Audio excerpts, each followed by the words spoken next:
officers to join with our guard vessels, United Kingdom flag, and this is for very small vessels. Yeah, for this ship officer, you will get salary 5,000 euro net, and social security will paid by our owner. And the rotation will be 2 months on and 1 month off.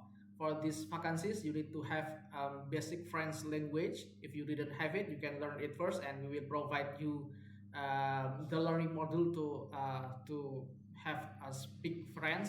Yeah, this is for to just for reporting in the vessels. If you found any emergencies issue in the vessels, and you need to report with a French language, so you can do it. Yeah, we will provide you the learning module in this video description. Yeah, the salary will be 7,000 euro. Sorry, 5,000 euro for chief officer.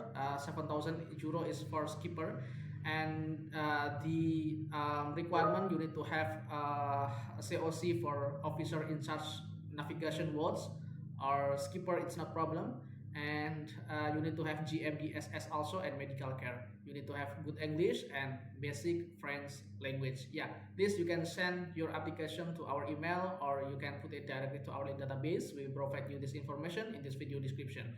Yes, please like, subscribe, and share this video to your friend in Romania. Bye bye.